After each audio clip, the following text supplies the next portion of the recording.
Hi everyone and welcome back to Brian's Horror Corner, or welcome if you are new to my channel. So today we're going to take a look, of course, at a 1980 horror movie as part of my overall 1980s horror series.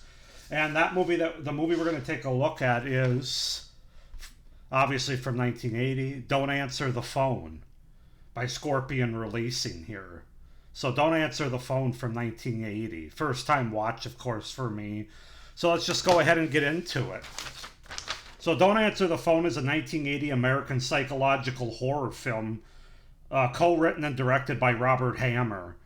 So basically we're introduced to Vietnam vet, amateur bodybuilder, and talented porno photographer Kirk Smith, who is a crazed killer who stalks the streets of Los Angeles, strangles young women in lurid fashion, and sexually abuses their dead bodies. The film opens with Smith killing a nurse before stripping her corpse. Between murders, he carries out twisted religious ceremonies and has imaginary conversations with his dead father while weeping.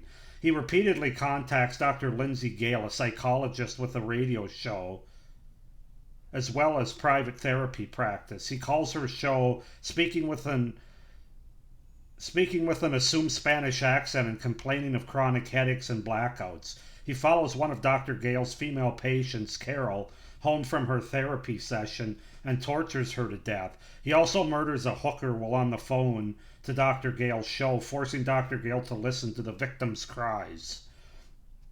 Two goofy detectives named Hatcher and McCabe are charged with the task of tracking him down. When McCabe first questions Dr. Gale, his manner is brisk and unsympathetic. She develops a strong dislike for him. However, he later prevents one of her patients from committing suicide, after which Dr. Gale becomes fond of McCabe and they have a brief love affair.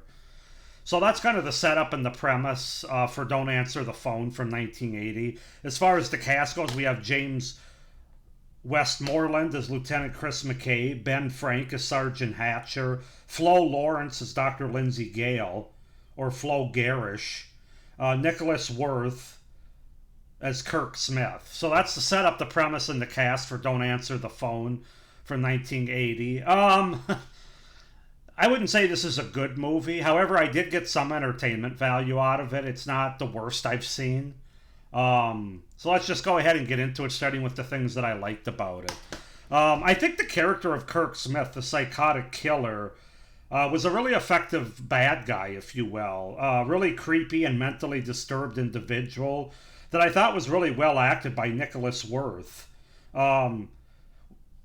Particularly when the movie does a good job of just focusing on him and his disturbing actions, be it stalking, killing, or abusing women, or even like the religious part or the imaginary talking to his dead father part. It's more of the psychosis, the being out of his head kind of stuff.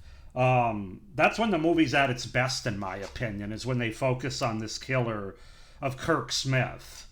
So that's the first thing that stands out. There are some well-designed shots and camera work in some of the movie's more stalkerish moments and scenes throughout the movie, which I think does a pretty effective job of building tension when tension needs to be built in the movie. So kudos to Robert Hammer, the writer and director, for that. The movie has plenty of topless nudity throughout, so if that's your thing, there's no lack of booby shots, basically. It's not full body nudity, but topless nudity. So it also has quite a bit of on-screen violence that doesn't cut away or hold back. So it definitely earns its sort of sleazy and grimy reputation, which it seemed to have at the time as well as now for those that have seen the movie and talk about it. I did like the end of the movie, the final confrontation between Smith and McCabe. I thought it was tense with a pretty good bloody conclusion.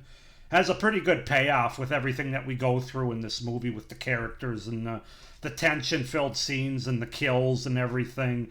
I thought overall it had a pretty decent payoff. And then my final pro is I thought the score is pretty decent for this movie. Tense and effective, especially in the stalking and killing scenes. It has very much an overall late 70s type of score with a synthesizer kind of sound to it. So yeah, I was into the score. I actually really enjoyed it. And I think the movie works It does a pretty decent job of exploring some of the psychology. This is a psychological horror movie, not a slasher, although it does have slasher elements to it. But I think they're right in describing it as a psychological horror film because this guy is very disturbed. And so getting into sort of his psychosis and his backstory of what he went through as a kid and stuff. And granted, we've seen a lot of that before in other movies, but I thought it was effectively dealt with in this movie, and especially when you have a psychologist that's thrown into the mix as well, dealing with them. I thought all those aspects of the movie were quite good. Going on to some of the cons of the movie that didn't work for me, the two cop characters basically every time they're on screen, and the middle part of this movie really focuses on the two cops, the characters of McCabe and Hatcher. I didn't think they were all that well acted by the two actors. I don't think they're all that well written. They just feel more like a carbon copy from other movies where we get sort of the circus cops, the sort of let's break up the tension with sort of the lighthearted attempts at humor cop pair here. And it works in some movies better than others. It does not work as well in this movie, in my opinion. They tried to be more funny and more lighthearted relief with these two characters, and it just didn't work for the humor. I didn't think the chemistry was all that strong between these two characters or actors. And it just doesn't work for the overall tone of the movie because it's hard to get invested in the horror aspects of the movie where, we go from a sort of a disturbing sort of uneasy kill, and all of a sudden, they cut to these cops who are busting each other's chops and trying to throw jokes and humor at us. And I don't know, that balance there just didn't work. It's a very hard thing to pull off. I'll admit that, but it doesn't work in this movie, frankly. So, and I'm not sure why the movie chose to focus on these two cops. Like the first 20-25 minutes, we focus on the killer of Kirk Smith, and that's good. And then all of a sudden, it cuts to these two cops at the police station, and for like 30 to 40 minutes, that's what we get, and it just doesn't work for me. It was unnecessary. It wasn't structured well. It was uninteresting, and it affects the overall tone of the movie. It's awkward, and I don't really know why they did it. So that's the biggest con to me of the movie. The overall tone of the movie, piggybacking on that point, is really off as a result, as you have a dark, disturbing kill scene, and then it cuts right to these two humorous cops busting each other's balls. Just seems really weird and doesn't have strong pacing or a through line as a result to this overall story. Or movie as it's trying to be told. The kills are mostly just strangulations for 90% of the movie, so there's very little, if any, in terms of blood or gore, just at the very end. So the kills are pretty forgettable despite the disturbing nature of what the killer is doing. But I think that was probably on purpose because this isn't a slasher movie. If it was a straight up slasher movie, you could be more disappointed in the kills, but because this is a psychological horror film, and it's more on the psychological aspects of this very disturbed and deranged man, and this sort of seedy and grimy atmosphere that's created in this movie. The kills they're not what the focus of the movie's supposed to be. So the fact that they're strangulations as opposed to stabbings or mutilations or anything like that is intentional, and from that aspect it does work. Like I said, from the psychological aspect, it's more of just a warning that if you're expecting to tune in and see all kinds of carnage candy, this isn't going to be the movie for you. But yeah, I don't know, it's a weird movie. I don't hate it, but it really doesn't. It could have been better. It was a missed opportunity. It doesn't work as well as it could have. And I don't believe this director, Robert Hammer, did anything after this as far as directing goes. So it's not like people were busting down his door after this movie came out to have him direct. So it's kind of a hard movie, but it's a mixed bag. And I'm gonna give it a 7 out of 10 overall. I had a good enough time with it despite its flaws, which are many. But I think the fact that it had an effective killer, a sort of mood and atmosphere that was created. It kind of has Maniac vibes in it.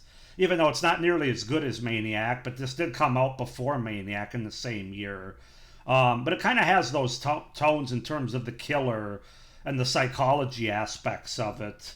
And I like the score. So there's enough here to, I'm going to go with a 7 out of 10 for Don't Answer the Phone from 1980.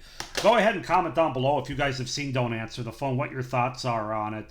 Do you like it more or less? Why not? Please like this video, hit the little notification bell, and subscribe to my channel as well so you don't miss any of my upcoming reviews for 1980 or my overall 1980s horror series, which of course is ongoing on my channel for the foreseeable future. And you don't want to miss any of my other great horror content starting again in August and throughout the rest of the year as well. So with that being said, I hope everybody's doing well. I hope you enjoyed this review and you're enjoying this overall 1980 review series. And as always, stay scared. Bye.